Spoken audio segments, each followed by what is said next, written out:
നമ്മുടെ ഡ്രൈവിംഗ് സ്കൂളിൻ്റെ profile set ചെയ്യുക എന്നുള്ളതാണ് അടുത്തതായി നമ്മൾ പരിചയപ്പെടാൻ പോകുന്നത്. അതിനായി ഏറ്റവും മുകളിൽ നമ്മുടെ പേര്, ഇവിടെ അജീഷ് ഭുവനേന്ദ്രൻ എന്നാണ് പേര് കൊടുത്തിരിക്കുന്നത്. ആ പേര് കാണുന്ന ഭാഗത്ത് ക്ലിക്ക് ചെയ്യുമ്പോൾ വരുന്ന ഡ്രോപ്പ് ഡൗൺ മെനുവിൽ നിന്ന് സെറ്റിങ്സിന് ആവശ്യമായിട്ടുള്ള കാര്യങ്ങൾ നമുക്ക് കാണാവുന്നതാണ്. അതിൽ പ്രധാനമായും 3 കാര്യങ്ങളായിരിക്കും ഉണ്ടാവുക: MDS setting, app settings and profile settings. ആദ്യമായി MDS സെറ്റിംഗ്സ് ക്ലിക്ക് ചെയ്യുക. തുടർന്ന് വരുന്ന ഫോമിൽ നിങ്ങളുടെ ഡ്രൈവിംഗ് സ്കൂളിൻ്റെ പൂർണ്ണമായ വിവരങ്ങൾ ഫില്ല് ചെയ്യുക. കാരണം ഈ ഫോമിൽ നിന്നാണ് നിങ്ങളുടെ പേയ്മെൻറ്റ് റെസിപ്റ്റിനും വാട്സപ്പിലോട്ട് പോകുന്ന നോട്ടിഫിക്കേഷൻ്റെ ഫൂട്ടർ ഏരിയയിലും നിങ്ങളുടെ ഡ്രൈവിംഗ് സ്കൂളിൻ്റെ ഇൻഫർമേഷൻ കളക്ട് ചെയ്യുന്നത് ഈ ഭാഗത്തു നിന്നായിരിക്കും. നിങ്ങൾക്ക് അവൈലബിൾ അല്ല എന്നുള്ള ചില കാര്യങ്ങൾ, ഉദാഹരണത്തിന് GST നമ്പരോ വെബ്സൈറ്റ് അഡ്രസ്സോ അല്ലെങ്കിൽ ഇതിനകത്തുള്ള എന്തെങ്കിലുമൊക്കെ കാര്യങ്ങൾ നിങ്ങൾക്ക് അവൈലബിൾ അല്ലാതെ ഉണ്ടെങ്കിൽ അത് ഫില്ല് ചെയ്യണമെന്ന് യാതൊരു നിർബന്ധവുമില്ല. അടുത്തതായി ആപ്പ് സെറ്റിങ്സ്. ആപ്പ് സെറ്റിങ്സിൽ നിങ്ങൾക്ക് പ്രത്യേകിച്ച് ചെയ്യേണ്ടതായിട്ട് ഒന്നും തന്നെ ഇല്ല. എന്താണോ ഡീഫോൾട്ടായിട്ടുള്ളത് അത് തന്നെ കണ്ടിന്യൂ ചെയ്യുന്നതായിരിക്കും നല്ലത്. അവിടെ ഇപ്പോഴത്തെ സാഹചര്യത്തിൽ പ്രത്യേകിച്ച് ചെയ്യാനായിട്ടൊന്നും ഇല്ല.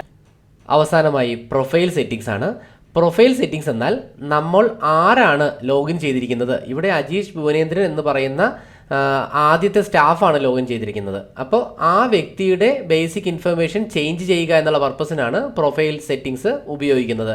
അവിടെ പ്രൊഫൈൽ ഡീറ്റെയിൽസ് കാണാം. എഡിറ്റ് പ്രൊഫൈൽ ക്ലിക്ക് ചെയ്തുകൊണ്ട് ആ പ്രൊഫൈൽ തന്നെ, നിങ്ങളുടേതായിട്ടുള്ള പ്രൊഫൈൽ തന്നെ എഡിറ്റ് ചെയ്യാനുള്ള ഓപ്ഷൻ ഉണ്ടാവും.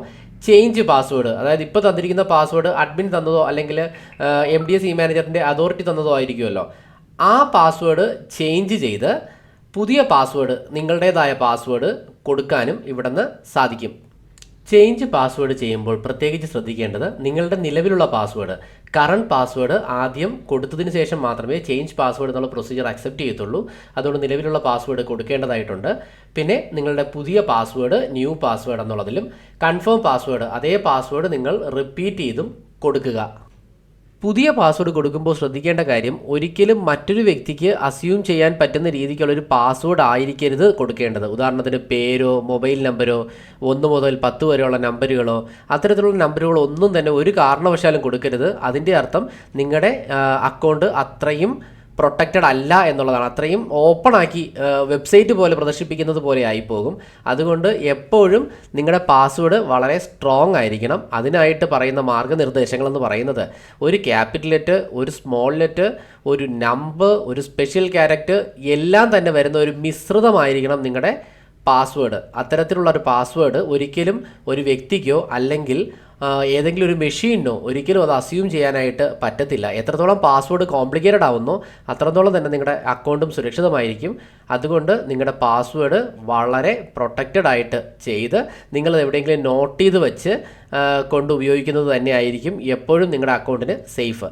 തുടർന്ന് വരുന്ന ഓരോ വീഡിയോകളും ശ്രദ്ധാപൂർവം വീക്ഷിക്കുക. MDS ഇ മാനേജർ പൂർണ്ണമായി മനസ്സിലാക്കി നിങ്ങളുടെ ഡ്രൈവിംഗ് സ്കൂളിനായി പൂർണ്ണമായി ഉപയോഗിക്കുക.